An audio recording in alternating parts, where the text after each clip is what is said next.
Let me take a listen to Ronald Reagan's farewell address, because I remember how impressed I was by that. And let me see if there's some information here. They want to keep comparing him to Reagan. Well, he is no Reagan. He's Barack, and he'll always be Barack. So rather than just come out of the box, play you some clips of Obama, I want to put things in context. Because when Reagan became president, we had double-digit inflation, double-digit unemployment, double-digit interest rates. We had a former president in Carter who said, this is it. It doesn't get any better, and you, the American people, you better get used to it. Obama's pretty much saying the same thing. It's not my fault. Look what's going on in the Middle East. Look what's going on here. Which raises the question, of course, so why are you president? Why should we vote for you? If everything is out of your control, if you can't affect anything, which seems to be your argument, then what good are you? But I think it's very important that we compare these two men. What a real president, a standout president, an iconic president is like, and what a weak, weasel-like man in the presidency is like. Compare the two. So I think you should listen to this so you have the context. Then we'll get to Obama, and we're definitely going to get to Mitt Romney today.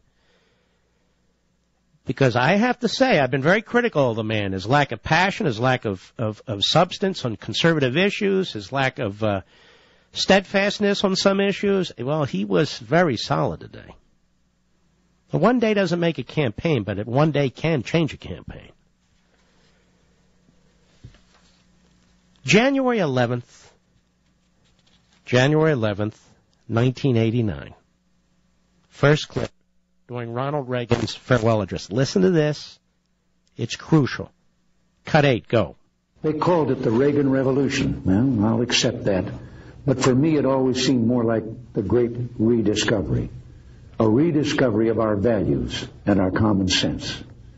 Common sense told us that when you put a big tax on something, the people will produce less of it.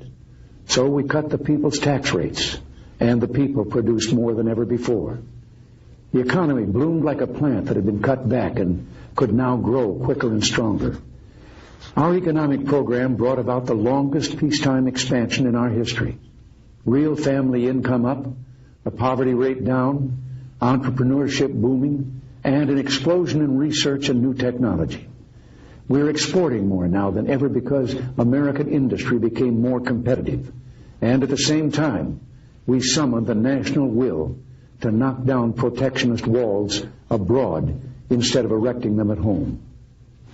Common sense also told us that to preserve the peace, we'd have to become strong again after years of weakness and confusion.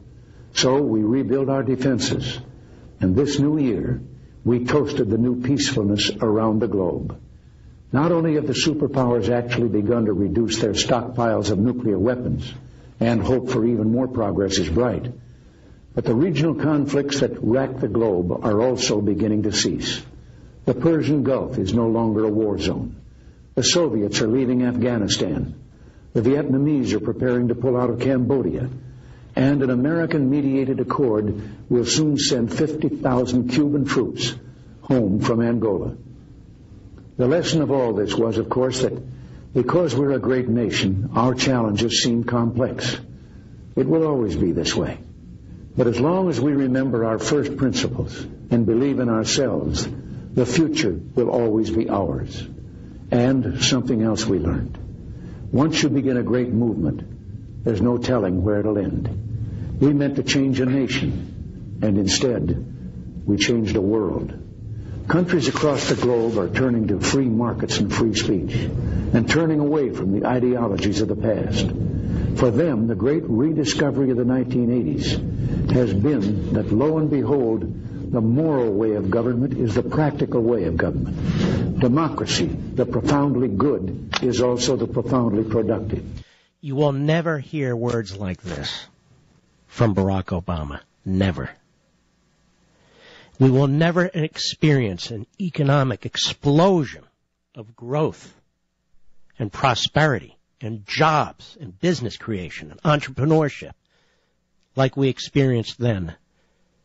Because Obama is literally strangling those aspects of our economy that could liberate what's taking place today.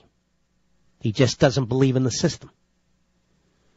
Look at our foreign policy. It's a disaster. You can't even define what our foreign policy is. Nobody knows what our foreign policy is.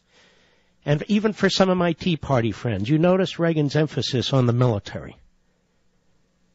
Reagan didn't believe the military should go everywhere. He believed it should be the strongest on the face of the earth. The Red Chinese have just built their first aircraft carrier. What for? Somebody challenging China? I guess we could have sold them one of ours. We don't treat the military budget the way we treat domestic programs, redistributive programs. It's not the same thing, and it should never be treated as the same thing. Now, we know how to get out of this. We don't have to invent new ideas. He showed us how to get out of it, as did the Founding Fathers. Now, I want to play more Reagan, but before I do that, I want you to listen to Obama today. I want you to listen to Obama today. Tell me if he sounds Reagan-esque to you. Here he is at the Johnson Controls Advanced Battery Plant, which obviously gets federal subsidies. Cut one, go. As the economy was improving and improving through 2009, 2010, the beginning of this year, suddenly it was hit with the unrest in the Middle East that helped send gas prices through the roof. Stop. There's always unrest in the Middle East, ladies and gentlemen. Of one sort or another. There seems to always be a war between Muslims and Arabs, against Israel, what have you. That's not particularly unique. Neither are natural disasters. Those occur all the time, all over the world. Go ahead. Europe is dealing with all sorts of financial turmoil that is lapping up on our shores. Japan's tragic earthquake hurt economies around the globe, including ours, cut off some supply chains that were very important to us. And all of this has further challenged our economy. And as we've seen, it's playing out in the stock market. Wild swings, up and down. And it makes folks nervous. This is one falsehood after another. He takes responsibility for nothing. His policies were not working before the tsunami. His policies were not working before what occurred in Tunisia, spread to Egypt and so forth. His policies have never worked. They can never work. They will never work. He actually inherited an economy that was better off than the economy that Reagan inherited. What Obama rejects is capitalism. What Reagan embraced was capitalism. What Obama rejects is individualism. He's a big government guy. What Reagan embraced was individualism and private property rights. Now, I want you to hear Reagan again during his farewell address from the Oval Office, January 11, 1989. And tell me if you think Barack Obama could ever say these words. Cut 9, go. An informed patriotism is what we want. And are we doing a good enough job teaching our children what America is and what she represents in the long history of the world? Those of us who are over 35 or so years of age grew up in a different America.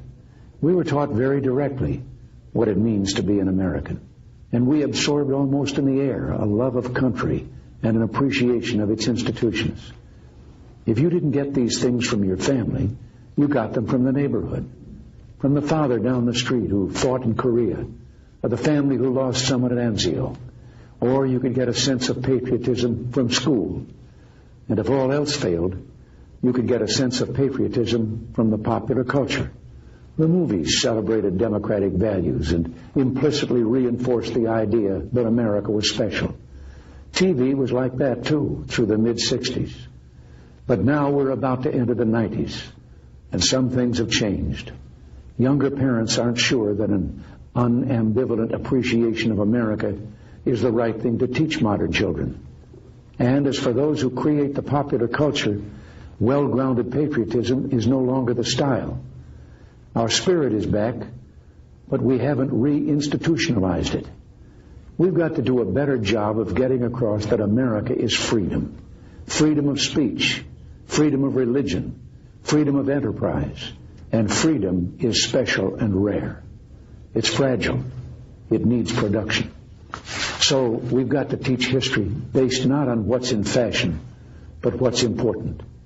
Why the Pilgrims came here, who Jimmy Doolittle was, and what those 30 seconds over Tokyo meant. You know, 4 years ago, on the 40th anniversary of D-Day, I read a letter from a young woman writing to her late father, who had fought on Omaha Beach. Her name was Lisa Zanata Henn, and she said, "We will always remember. We will never forget what the boys of Normandy did." Well, let's help her keep her word. If we forget what we did, we won't know who we are. I'm warning of an eradication of the American memory that could result ultimately in an erosion of the American spirit. Nothing here about fundamentally transforming America away from its history and its traditions. And the Constitution, quite the opposite, wouldn't you say? He's warning us that we need to get back to that in his farewell address. But then we get back to a munchkin of a president, a small man, a man who deceives, a man who dissembles, a man whose policies have crumbled, and with it our economy. And with that, our society is beginning that same process. And here he is again in Michigan, flailing around. And you tell me if he sounds Reagan-esque. Tell me if he even sounds presidential. Cut 2, go. This downgrade you've been reading about could have been entirely avoided if there had been a willingness to compromise in Congress. See, it didn't happen because we don't have the capacity to pay our bills. It happened because Washington doesn't have the capacity to come together and get things done. Stop. Ladies and gentlemen, has he been president of the United States? Did his party not control the entire Congress? Does his party not still control 2/3 of the elected parts of our government? You know, Boehner was there, almost giving away the store. He threw another $800 billion in revenue on the table with Obama. They almost had a deal, and then Obama comes back. He demands another $400 billion when he saw that McConnell, the other sucker, was offering him $2.5 trillion. I mean, he acts like he's not the most partisan, divisive, radical force in the country, and of course he is. Go ahead. It was a self-inflicted wound. That's why people are frustrated. Maybe hearing my voice. That's why I'm frustrated. It's about him. He's frustrated. You can hear it in his voice. Absolutely stunning. This is why the man will lose unless the Republicans screw up. This man's not presidential. It's not classy. He's not even serious. Even worse than that. I believe he's delusional. Mr. Obama, you are the problem. Your ideology, your policies, your mannerisms. Some people are saying, don't go to Martha's Vineyard. I have a different view. Please do go. The sooner the better. And don't come back until Christmas. Mark Levin.